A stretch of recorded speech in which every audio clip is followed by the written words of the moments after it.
যে এক প্রকার খুব কষ্টের মধ্যে দিয়ে দিনানিপাত করতে হয়, এই জন্য এই লোভ সামলাতে না পেরে আমরা সবাই একসাথে পানিতে নেমে পড়েছি।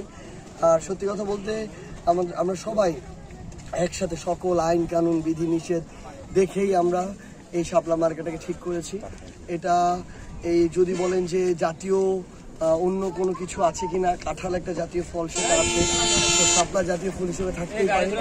জাতীয় প্রতীক শুধুমাত্র শাপলা নয়, শাপলার সাথে ধানের শীষ আছে, তারকা আছে, পাতা আছে, এটার সমন্বয়ে জাতীয় প্রতীক। তো জাতীয় প্রতীকের একটা যদি অংশ না হতে পারে তাহলে তো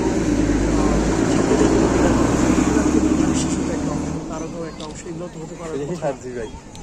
তো আমরা মনে করি কেউ যেন আমাদের মার্কার সিলেকশন দেখে মানসিকভাবে দুর্বল না হয়ে পড়ে। আমরা প্রত্যাশা করব যে লেভেল প্লেইং ফিল্ড যেটা তৈরি হতে যাচ্ছে, আমরা প্রত্যাশা করি তৈরি হবে। ওই জায়গায় কেউ যেন কোনোভাবে, সেটা প্রধান নির্বাচন কমিশনার হোক, ওইখানকার সদস্যরা হোক, রাজনৈতিক দল হোক, অন্য কোনো স্টেক হোক দেশের গুরুত্বপূর্ণ, কেউ যেন কোনোভাবে এটাকে প্রভাবিত করার চেষ্টা না করে।